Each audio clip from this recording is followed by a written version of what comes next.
오늘 우리에게 주시는 하나님 말씀 봅니다. 오늘 우리에게 주시는 하나님 말씀은 마태복음 6장 10절입니다. 그러면 다 함께 읽습니다. 나라가 임하시옵소서. 아멘. 오늘 말씀의 제목은 우리 아버지의 나라입니다. 그러면 본문의 말씀을 통해 함께 은혜 나누도록 하겠습니다. 사람은 혼자서 세상을 살아갈 수 없습니다. 만일 혼자 사람이 세상을 살아갈 수 있다고 생각한다면 그 사람은 사람을 사람으로 생각하지 않고 사람도 다른 동물과 다를 바가 없다고 생각하는 사람일 것입니다. 사람은 먹고 입고 집을 짓고 사는 것에서부터 이미 다른 동물과 다릅니다. 그러나 이것만 갖고 다른 동물과 사람이 다르다고 말할 수는 없습니다. 사람이 다른 동물과 다른 점은 서로 어울려 산다는 것입니다. 그래서 사람을 가리켜서 사회적 동물이라고 하는 것입니다. 이처럼 사람들이 서로 어울려 살다 보니까 서로 어울려 사는 사람들끼리 어떤 지역을 차지하게 되고 그 지역에 합당한 질서를 세우게 되고 그들의 처지에 맞는 삶의 양식을 만들어내는 것입니다. 그리고 이런 것들이 나중에는 큰 집단을 만들어내게 되는데 이것을 국가라고 얘기합니다. 이러한 국가를 이루는 데는 기본적으로 세 가지 요소가 있어야 합니다.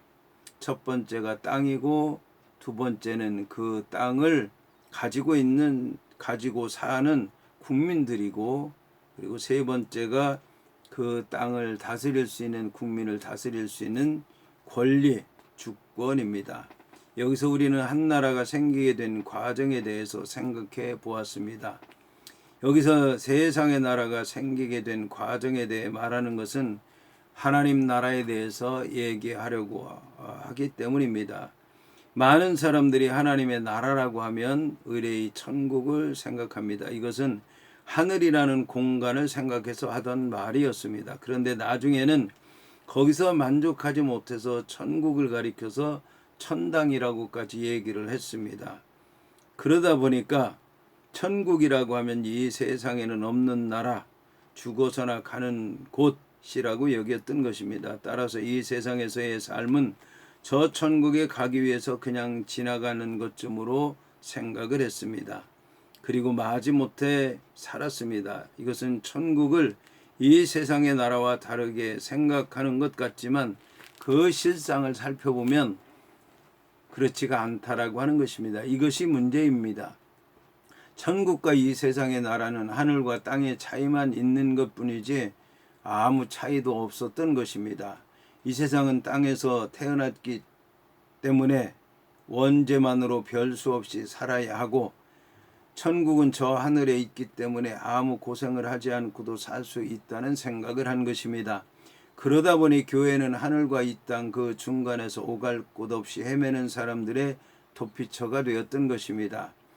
이처럼 세상의 삶을 부정하는 신앙은 결국 심각한 부작용을 초래하게 되었습니다. 그리고 이러한 잘못된 신앙과는 교회로 하여금 폐쇄적인 집단으로 전락하게 한 것입니다.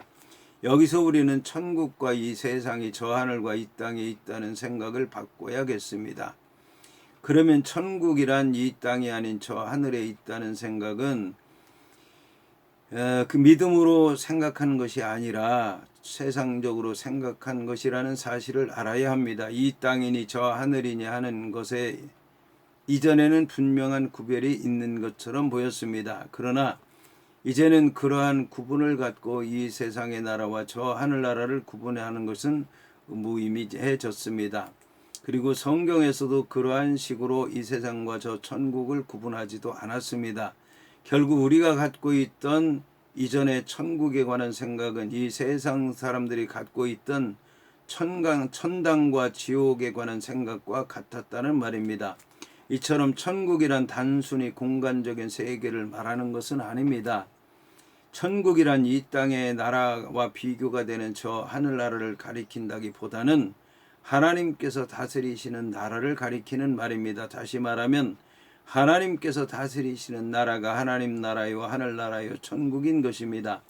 오늘 예수님께서는 나라가 임하게 해달라는 기도를 제자들에게 하라고 가르쳐 주셨습니다. 그렇다면 하나님께서는 하나님의 나라가 임하도록 하신 적이 있습니까? 우리는 성경을 통해서 이에 대해서 생각해 보아야 되겠습니다. 첫째, 하나님께서는 창조를 통해 하나님의 나라를 이 땅에 세우셨습니다.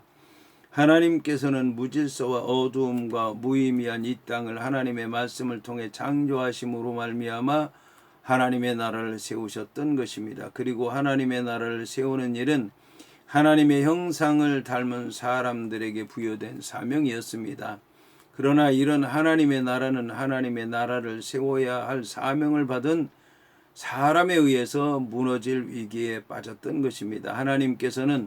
하나님께서 세운 나라가 사람에 의해서 완성되기를 원하셨지만 사람들은 하나님의 나라를 세우기보다는 자신들의 나라를 세우기에 바빴던 것입니다. 이에 대해 하나님께서는 사람들을 심판하시게 되었고 사람들은 하나님의 나라에서 쫓겨나는 신세가 되었습니다.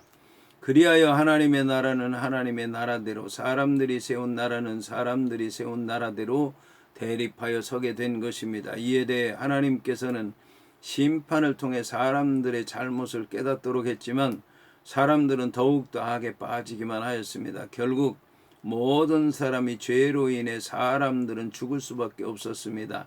따라서 사람들을 통해 하나님의 나라를 세우는 것은 불가능한 일처럼 되어버렸습니다. 둘째, 하나님께서는 죄 사함을 통해 하나님의 나라를 이 땅에 세우셨습니다. 하나님께서는 하나님의 형상을 가진 사람들이 비록 죄 가운데 빠졌지만 포기하지 않으셨습니다.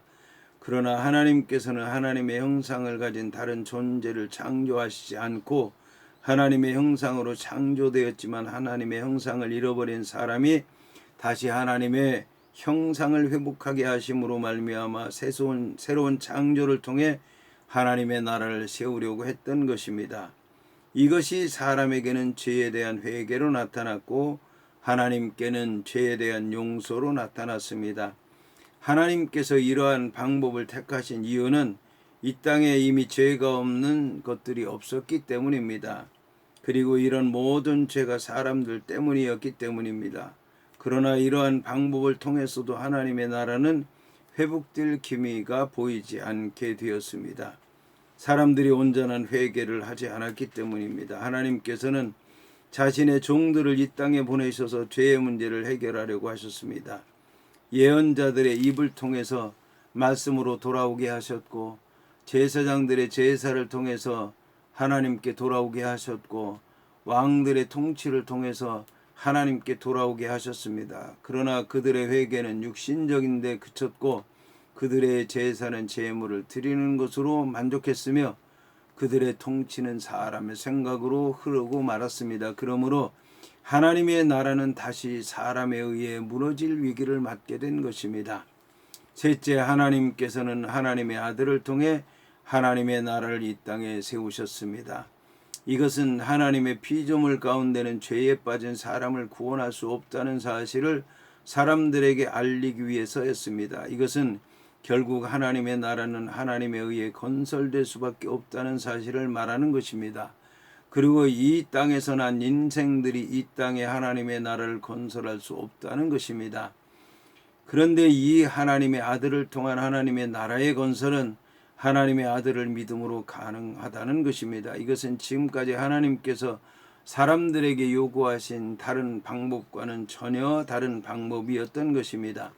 창조를 통한 하나님 나라의 건설은 사람들을 직접 하나님 앞에 서게 하는 것이요, 죄사함을 통한 하나님 나라의 건설은 사람들을 제물이나 율법이나 제도를 통해 간접적으로 서게 하는 것이었습니다. 그러나 이제는 하나님의 아들 예수를 믿음으로 말미암아 죄사함 받게 하시고 새롭게 창조하시며 예수 그리스도를 믿는 믿음으로 말미암아 하나님 나라를 세우시는 것이었습니다. 그러므로 하나님 나라는 하나님에 의해 창조가 시작되었으며 하나님의 아들에 의해 이루어지게 하심으로써 결국은 하나님께서 직접적으로 이제 하시게 된 것입니다. 그러면 왜 예수님께서는 하나님의 나라가 이루어지게 해달라고 기도하라고 가르쳤을까요? 첫째, 하나님의 나라는 구하는 자에게 이루어지기 때문입니다. 하나님의 나라가 하나님에 의해 이루어진다고 하지만 하나님께서는 사람들을 통해 이루시기를 원하십니다. 여기서 우리는 사람에 의해 이루어진다는 말과 사람을 통해 이루어진다는 말을 구분할 줄 알아야 되겠습니다. 사람에 의해 이루어진다는 것은 사람이 주체가 되는 것을 얘기하는 것입니다. 이것은 하나님께서 처음부터 원하지 않으셨던 것입니다. 이것은 사람들이 원하는 바요, 하나님을 믿는다고 하면서도 하나님의 뜻을 깨닫지 못한 사람들이 바라던 것이요, 사탄이 사람들을 유혹하여 하나님을 대적하게 하던 방법이었던 것입니다. 하나님의 나라는 오직 하나님에 의해 이루어지는 것입니다. 그러나 사람들을 통해서 이루신다라고 하는 말은 사람들을 하나님의 나라에 들어오게 하심으로 이루신다는 말씀입니다. 이것은 사람들이 하늘나라 백성이 되는 것이 더 이상 사람의 공로가 아니라 믿음을 통해서 가능하다는 사실을 보여주시기 위한 것입니다. 그리고 이러한 믿음을 표현하는 일은 기도를 통해서 가능하다라고 하는 것입니다. 둘째, 하나님의 나라는 이미 시작되었지만 아직 이루어지지 않았기 때문에 기도하라고 하신 것입니다. 이 땅에서의 하나님의 나라는 이미 시작됐습니다. 그러나 아직 완성되지는 않았습니다.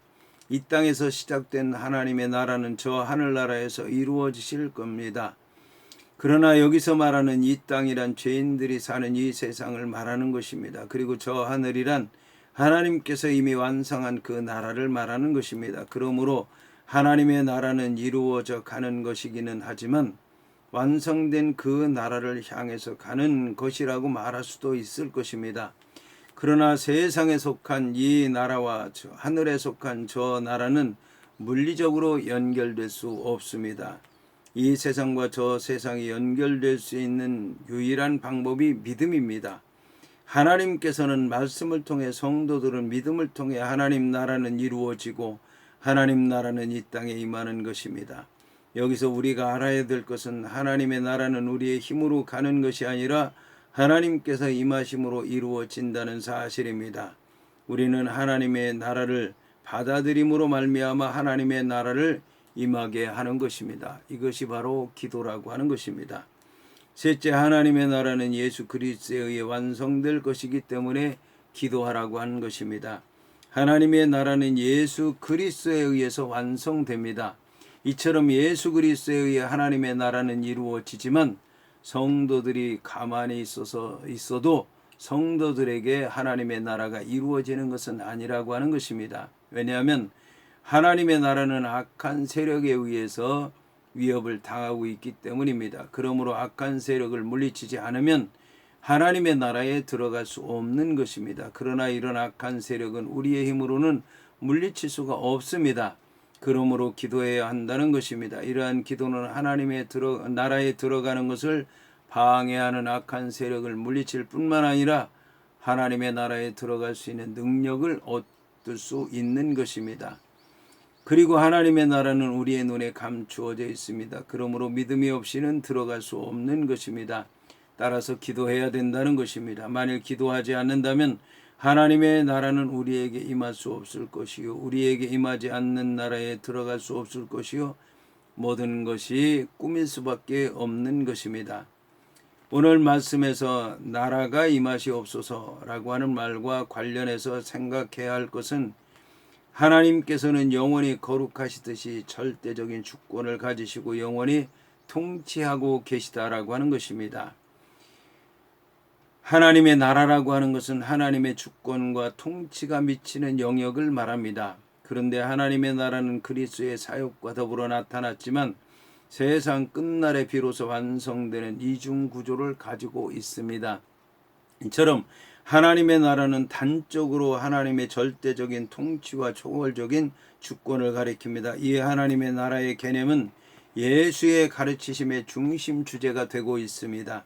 한편 하나님의 나라라는 용어가 구약과 외경에는 직접 쓰이지 않고 있지만 그 사상은 풍부하게 소개되고 있습니다. 이런 사상들을 잘 살펴보면 하나님의 왕권은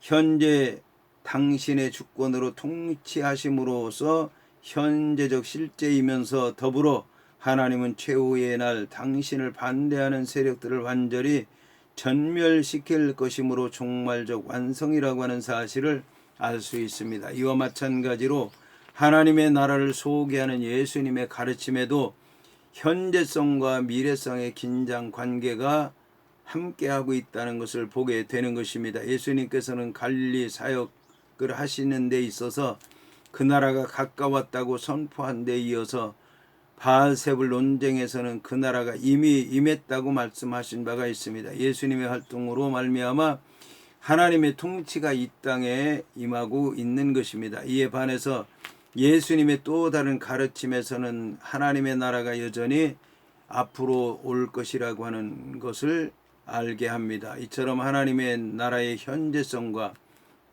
미래성 사이의 긴장관계의 해소는 어느 한쪽을 거부함으로써 이루어지지는 않습니다. 하나님의 나라에 대한 이런 의미는 그 나라가 앞으로 온다는 미래성을 철저한 종말로는 그 나라의 현재성을 각각 부인하고 있는 것입니다. 이처럼 하나님의 나라의 현재성과 미래성을 동시에 함축한 개념입니다. 오늘 말씀에서는 하나님의 나라가 온다고 하는 것이 강조되고 있습니다.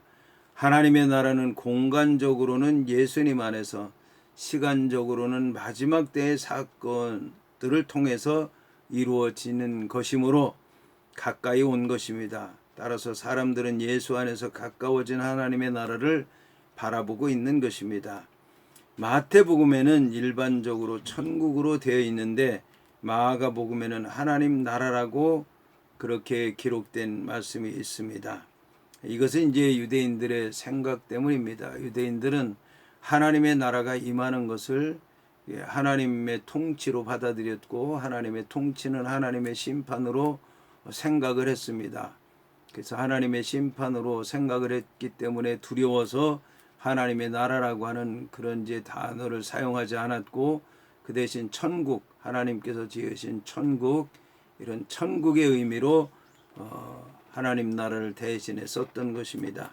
그러나 이제 이 마가복음은 이방인을 향한 복음이기 때문에 하나님 나라, 하나님께서 다스리심, 하나님께서 임재하심, 하나님께서 역사하심, 이 모든 것에 대해서 거부감이 없었기 때문에 하나님의 나라라고 하는 그런 이제 말씀을 쓰게 된 것입니다.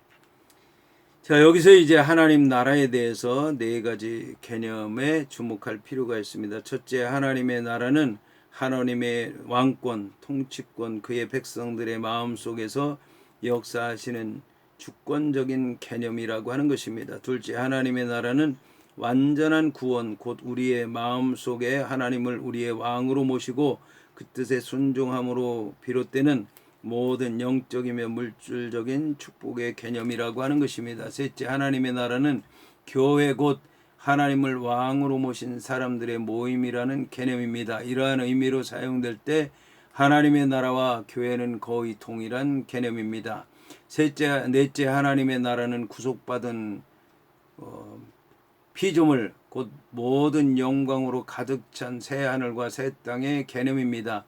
이것은 아직 미래의 일이며 하나님의 구원 계획의 최종적인 사역이 이루어지는 나라를 의미합니다. 한편 오늘 말씀에서 임하옵소서라고 하는 기도는 사람들이 하나님께 머리 숙여 복종하고 또 구원의 종말론적인 복을 미리 누림에 따라서 하나님의 구속적 통치가 계속 확장되게 해달라고 하는 기도이며 그 나라가 완성되게 해달라는 기도입니다.